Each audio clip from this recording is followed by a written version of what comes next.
E aí, povo de Deus, a paz do Senhor Jesus para todo mundo aí. Sejam todos muito bem-vindos ao nosso canal.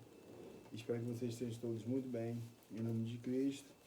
No vídeo de hoje nós iremos dar continuidade no livro de Atos, capítulo 5, a oferta de Ananias e de Safira. Entre mentes, um certo homem chamado Ananias, com sua esposa Safira, também vendeu uma propriedade, mas ele reteve parte do dinheiro da venda para si, tendo conhecimento disso também sua esposa. Ele levou a parte restante e a depositou aos pés dos apóstolos. Então indagou-lhe Pedro: por que mentiste? Ananias, por que permitistes que Satanás enchesse teu coração, induzindo-te a mentir ao Espírito Santo, para que ficasse com parte do valor do terreno? Mantendo-o contigo, porventura não constituiria teu? E vendido, não estaria todo o dinheiro em teu poder? Como pudeste permitir que tais ideias dominassem tua mente? Não foi o homem que mentiste, mas contra Deus.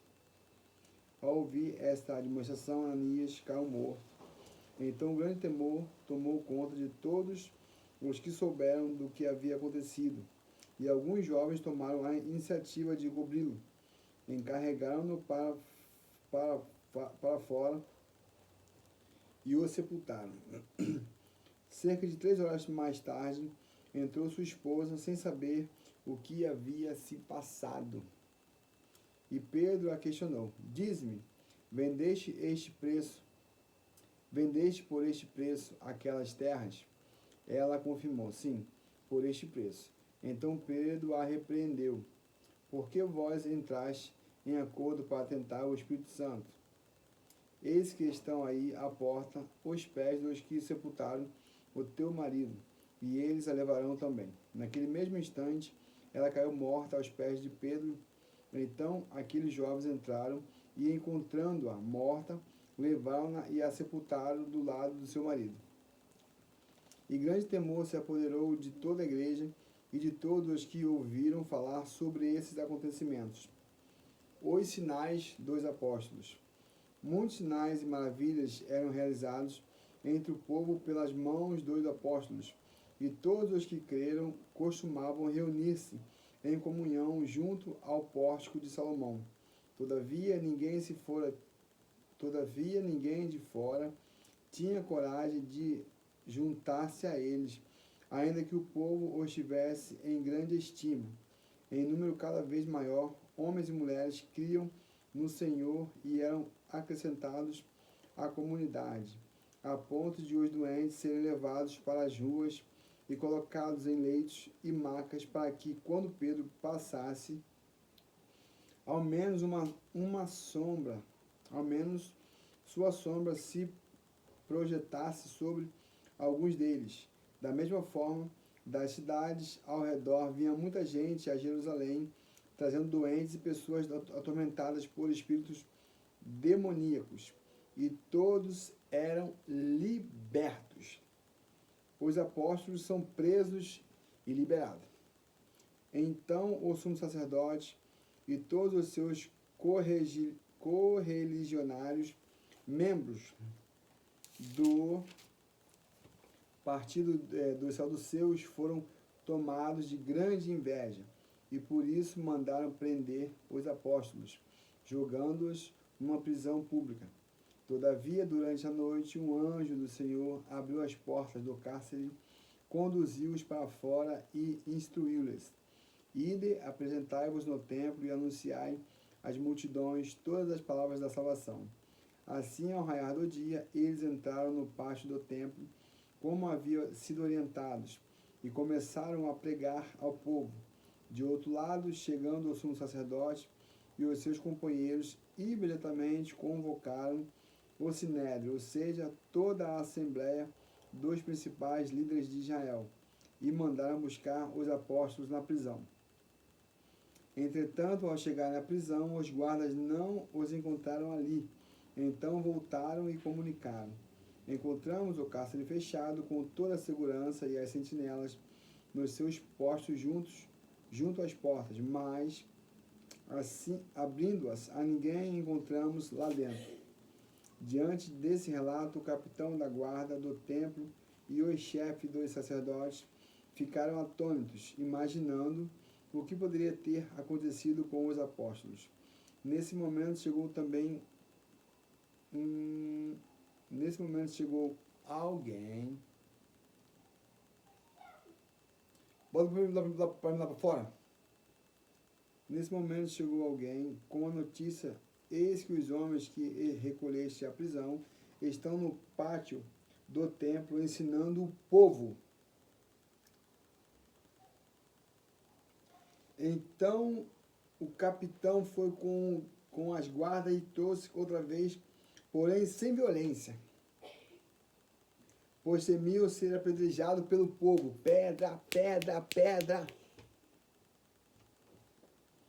E depois de trazê-lo, os apresentaram ao sinédrio.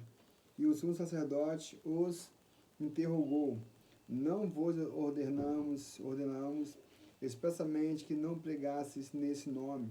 Contudo, encheste Jerusalém dessa vossa doutrina e quereis lançar sobre nós a culpa pelo sangue desse homem. Ao que Pedro e os demais apóstolos afirmaram: é necessário que primeiro obedeçamos a Deus, depois às autoridades humanas. O Deus de nossos antepassados ressuscitou Jesus, a quem vós assassinaste, crucificando-o no madeiro.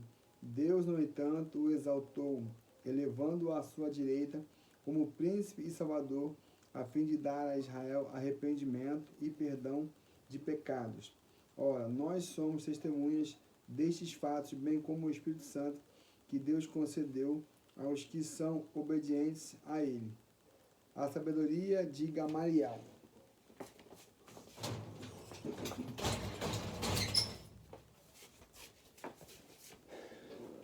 Vamos lá.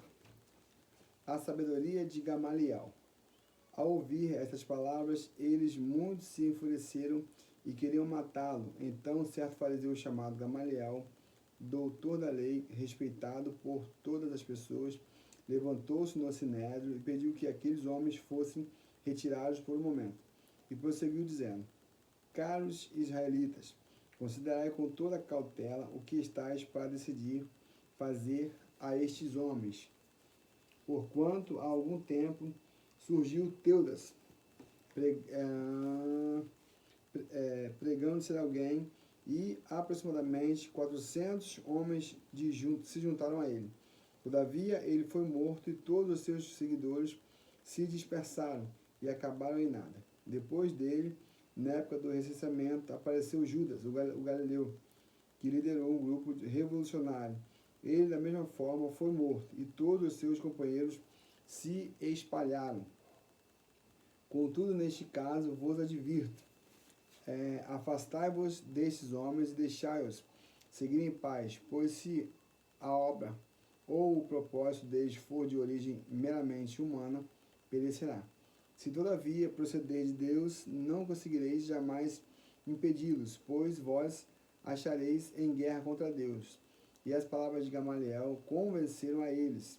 Então mandaram trazer os apóstolos e ordenaram que fossem açoitados. Depois exigiram-lhes que não mais falassem no nome de Jesus e os deixaram sair em liberdade. Os apóstolos se retiraram do sinédrio, contentes por haver sido considerados dignos de serem humilhados por causa do nome. E todos os dias no templo, bem como de casa em casa, não deixavam de pregar e ensinar que Jesus Cristo é o Messias. Atos, capítulo 6. A escolha de 7 diáconos. Ora, naqueles dias, multiplicando-se o número de discípulos, houve uma queixa entre eles. Os judeus helenistas protestaram contra os judeus de fala hebraica-aramaica, porque suas viúvas não estavam sendo atendidas na distribuição diária de alimentos. Então os 12 reuniram todos os discípulos e propuseram: não é sensato negligenciarmos o ministério da palavra de Deus a fim de servir às mesas. Portanto, irmãos, Escolhei dentre vós 7 homens de bom testemunho, cheios do Espírito e de sabedoria, aos quais encarregaremos deste ministério. Quanto a nós devotaremos à oração e ao ministério da palavra.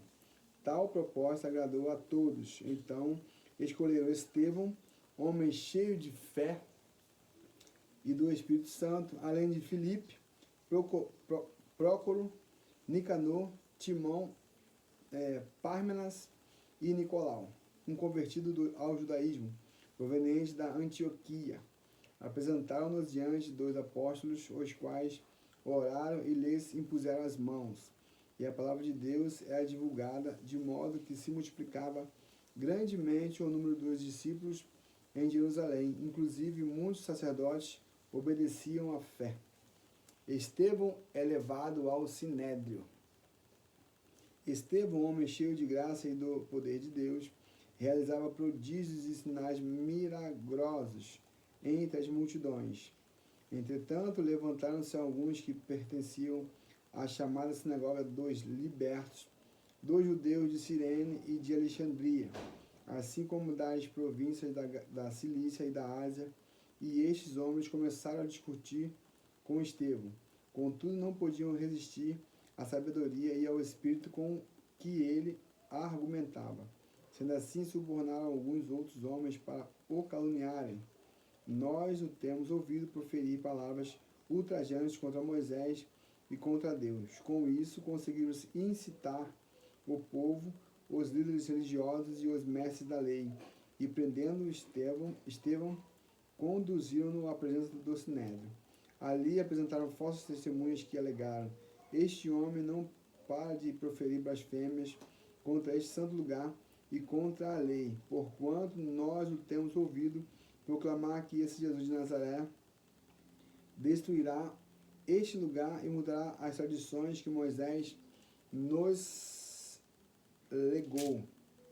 Então todos que estavam assentados no sinédrio, ao fixarem seus olhos em Estevão, viram que seu rosto parecia como o rosto de um anjo. Esse aí verdadeiramente foi morto pela palavra de Deus. Bom, pessoal, é isso no vídeo de hoje. Fiquem todos na paz e até o próximo vídeo. Paz!